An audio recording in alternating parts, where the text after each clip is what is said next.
நம்மள சுத்தி இருக்கிற உலகம் முழுசும் ஷேப்ஸால தான் நிறைஞ்சிருக்கு. ஆனா இந்த ஷேப்ஸ்லாம் எப்படி உருவாகுது? வாங்க, வடிவியலோட அந்த மர்மமான உலகத்துக்குள்ள போய் ஒரு சின்ன கோட்டுல ஆரம்பிச்சு பெரிய பெரிய பலகோணங்கள் வரைக்கும் எப்படி உருவாகுதுன்னு தெரிஞ்சுக்கலாம். சரி, நாம என்னென்ன பார்க்க போறோம்னு ஒரு சின்ன லிஸ்ட். முதல்ல ஒரு வடிவத்தோட அடிப்படை உறுப்புகள் என்னென்னு பார்ப்போம். அப்புறம் பலகோணம்னா என்ன, அதுல முக்கியமா முக்கோணங்களை பத்தி கொஞ்சம் டீட்டெயிலா தெரிஞ்சுக்குவோம். கடைசியா ஒழுங்கான வடிவத்துக்கும் ஒழுங்கற்ற வடிவத்துக்கும் என்ன வித்தியாசம்னு பார்க்கலாம். ஒரு வீடு எடுத்துக்கோங்க, இல்ல ஒரு தேன்கூடு, ஏன் ஒரு நட்சத்திரத்தை கூட எடுத்துக்கோங்க.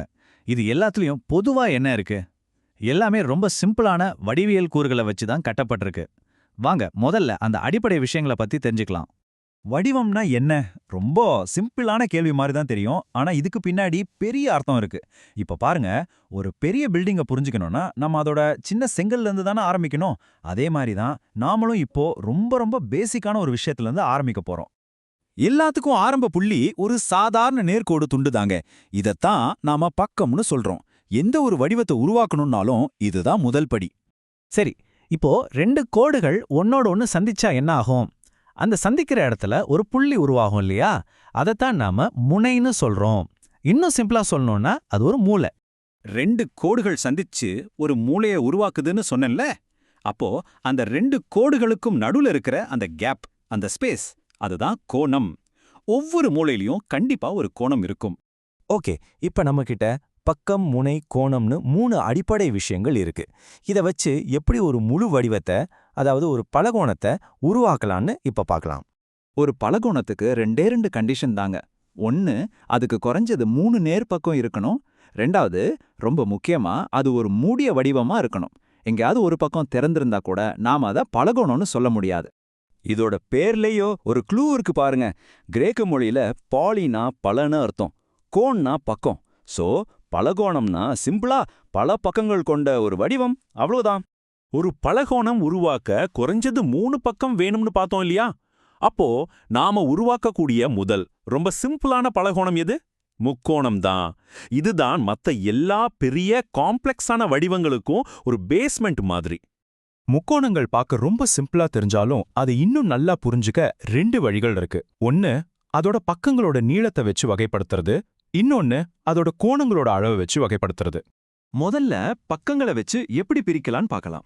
3 பக்கமுமே ஒரே அளவுல இருந்தா அது சமபக்க முக்கோணம். ஏதாவது 2 பக்கம் மட்டும் சமமா இருந்தா அது இருசம பக்க முக்கோணம். இல்ல 3 பக்கமுமே வேற வேற அளவுல இருந்தா அது அசம பக்க முக்கோணம். அடுத்து கோணங்களை வச்சு பார்க்கலாம். ஒரு முக்கோணத்துல இருக்கிற எல்லா கோணமும் 90 டிகிரிக்கு கம்மியா இருந்தா அது குறுங்கோண முக்கோணம். ஒரே ஒரு கோணம் மட்டும் கரெக்டா 90 டிகிரி இருந்தா அது செங்கோண முக்கோணம். அதுவே ஒரே ஒரு கோணம் 90 டிகிரிக்கு அதிகமா இருந்தா அது விரிகோண முக்கோணம்.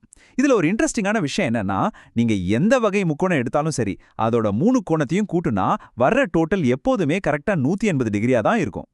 முக்கோணங்கிற இந்த அடிப்படையை நமக்கு புரிஞ்சிடுச்சுன்னா போதும். இதுக்கப்புறம் நம்ம பக்கங்களை கூட்டிக்கிட்டே போக போக ஒரு பெரிய பலகோண குடும்பத்தையே உருவாக்க முடியும்.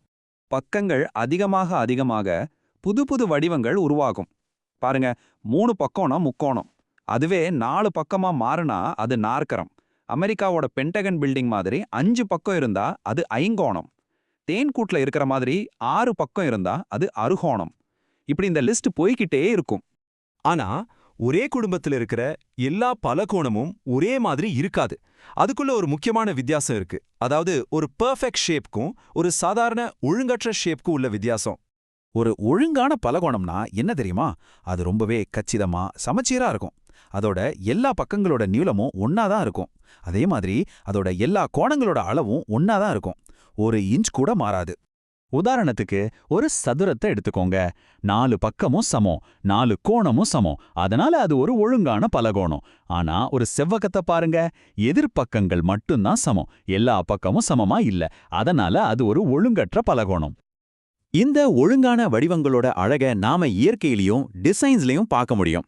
இப்போ இந்த தேன்கூட்டை பாருங்க. இது முழுக்க முழுக்க கச்சிதமான ஒழுங்கான அறுகோணங்களால ஆனது. ஒவ்வொரு பக்கமும் ஒவ்வொரு கோணமும் அப்படியே அச்சசலா ஒண்ணு போல இருக்கும். இதுதான் கம்மியான மெட்டீரியல் வச்சு அதிகமான இடத்தை உருவாக்குறதுக்கான இயற்கையோட ஒரு சூப்பரான டிசைன்.